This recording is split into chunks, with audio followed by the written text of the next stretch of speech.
It was supposed to be the happiest day of my life. I stood in front of the mirror in the bridal suite, smoothing out the lace on my gown. My maid of honor, Sarah, was pinning the veil into my hair when she suddenly froze. "Did you hear that?" she asked, her voice trembling. I frowned. "Hear what?" She shook her head and muttered something about nerves, but the look in her eyes unsettled me. It was almost haunted.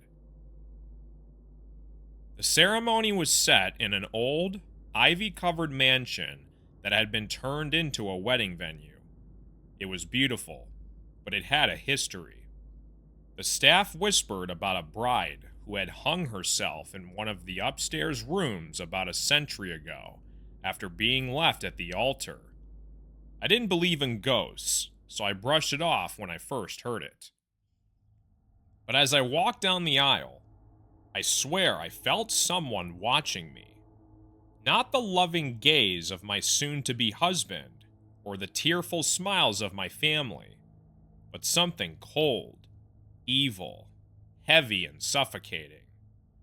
My steps faltered, but I forced myself to keep going. The ceremony was beautiful, until the vows. Just as I began to repeat after the officiant, a deep, guttural moan echoed through the hall. Everyone turned to look, but there was no one there. My fiancé gave me a reassuring squeeze, but his face had gone pale.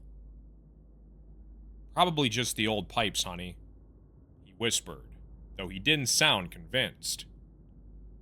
We pushed through to the reception, determined not to let that weird moment ruin our day. But the sense of unease only grew. The lights flickered during our first dance, and the cake knife disappeared, only to be found later in the middle of the dance floor, standing upright as if stabbed into the wood. Guests began whispering about the legend. Some claimed they saw a woman in white watching from the shadows. Others insisted the air grew colder whenever she appeared. I tried to ignore them, but when Sarah ran up to me, her face white as a sheet, I knew something was wrong. "She's in the mirror," Sarah whispered, trembling. "She's in the mirror." I didn't want to believe her, but curiosity and dread pulled me toward the old, gilded mirror in the hallway. My reflection stared back at me, but something wasn't right. At first, it was subtle, a shadow that shouldn't have been there, a glint of movement. Then I saw her. Her face was pale and sunken, her eyes black pits, and her lips twisted into a grotesque grin. She was wearing a wedding dress, stained and torn, and she was standing right behind me. I spun around, heart pounding, but there was no one there. When I looked back at the mirror, she was gone, but the veil pinned in my hair was moving, as if unseen fingers were tugging at it. I screamed, and the room erupted into chaos. Guests fled, the staff refused to re-enter the hall, and the wedding was officially over.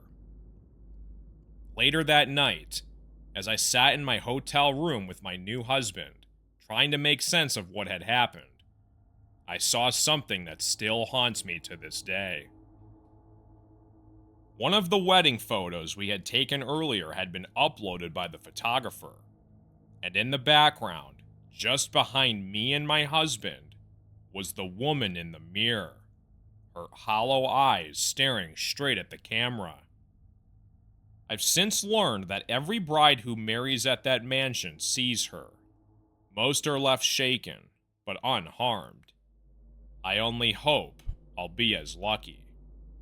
Because sometimes, late at night, I still feel her watching.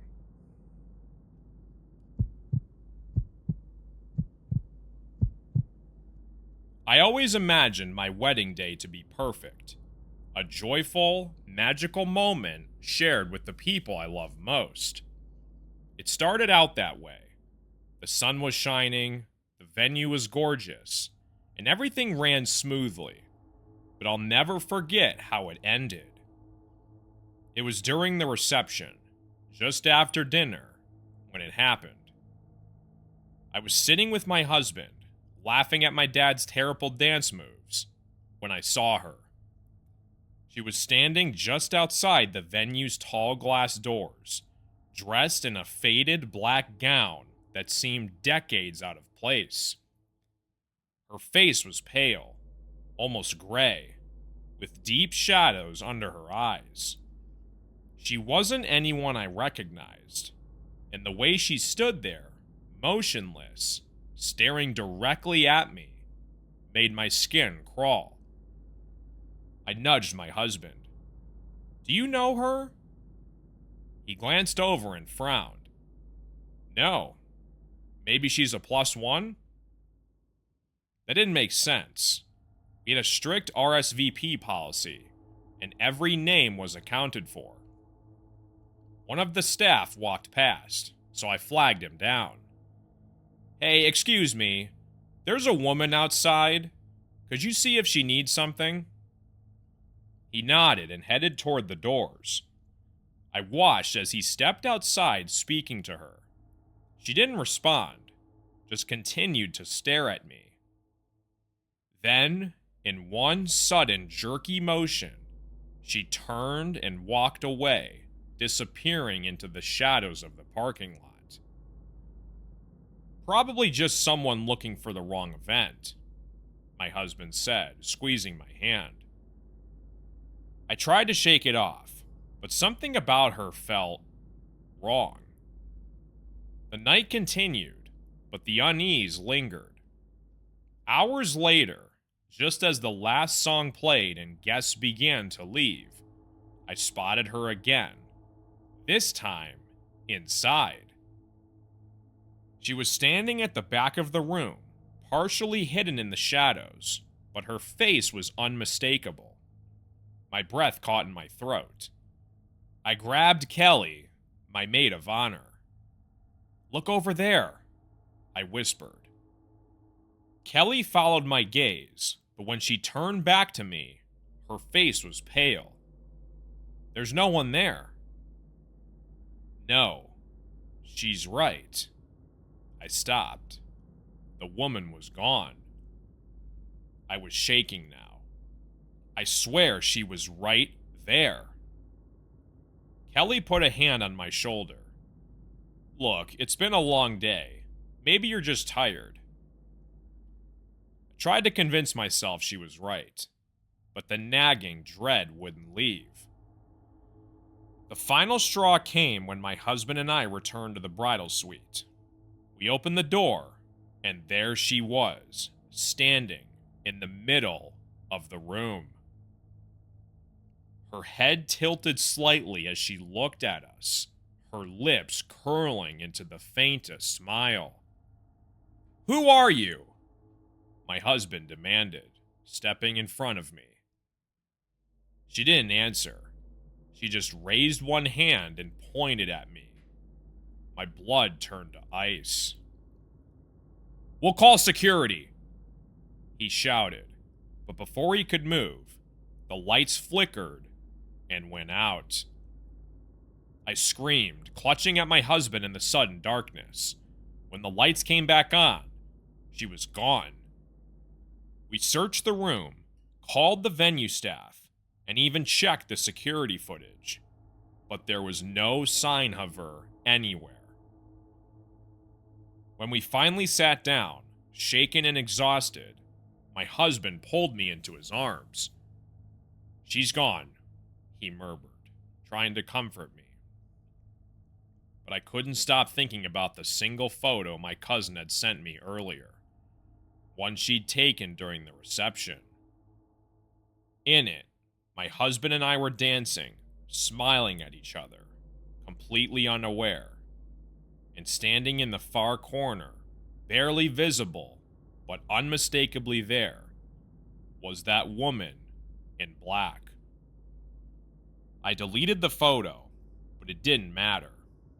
Every night since, I've dreamed of her, standing in that corner, staring at me, waiting.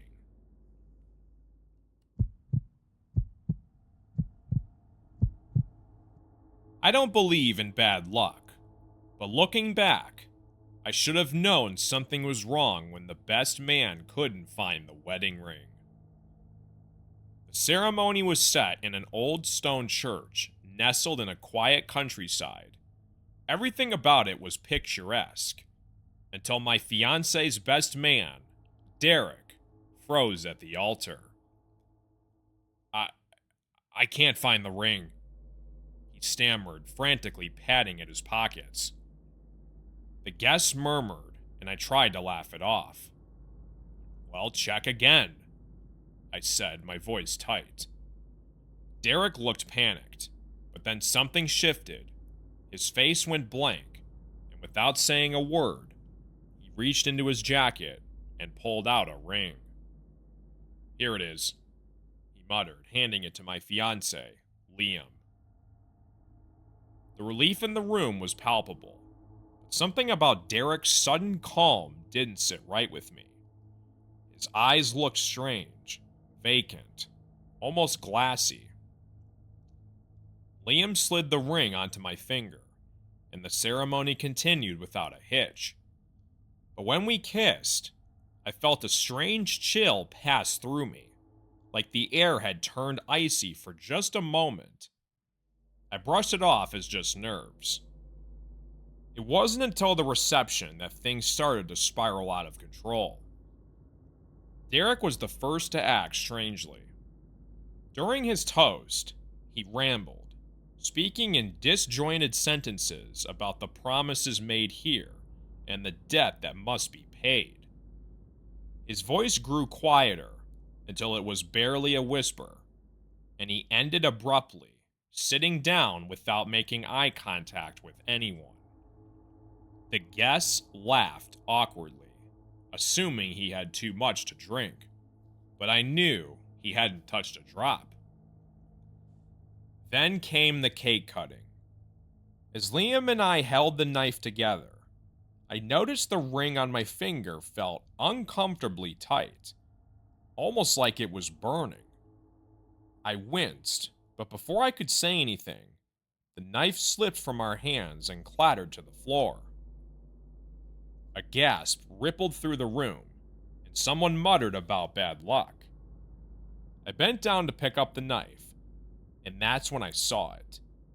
A faint, dark stain spreading across the tablecloth beneath the cake. It wasn't wine. It was thicker, darker, like blood.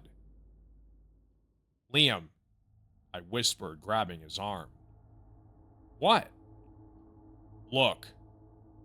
I pointed, but when I glanced back, the stain was gone. The rest of the night passed in a haze of unease. Guests started leaving earlier than expected, muttering excuses about feeling unwell or needing to drive back before dark. By the end of the night, it was just Liam, me, Derek, and a few close family members. As we packed up, I noticed Derek standing by the church doors, staring at the altar. Derek? I called out. He didn't respond. When I walked over to him, he turned to me slowly, his face pale and his eyes wide with terror. You should have never worn it, he whispered. Worn what? The ring. It's not yours. It belongs to her. A chill ran down my spine. What are you talking about? Before he could answer, the doors of the church slammed shut behind us, and the lights flickered. Liam grabbed my hand, but I froze as the sound of footsteps echoed down the aisle. We turned toward the altar, and there she was, a woman in a tattered, white gown, her face hidden by a veil, standing where we had said our wedding vows. Her voice was barely a whisper, but it filled the room. You made the promise. You belong to me now. The ring on my finger burned hotter, and I screamed, clawing at it, but it wouldn't budge. Liam pulled at it too, but the harder he tried, the tighter it seemed to grip me. The woman took a step forward, then another, until she was just a breath away. I could feel her cold presence as she reached for my hand. And then, just like that, the lights went out. When they came back on, she was gone, and the ring slipped from my finger, clattering to the floor. We left the church that night, shaken but alive. The ring was never found again, but Derek refused to speak about what he'd seen.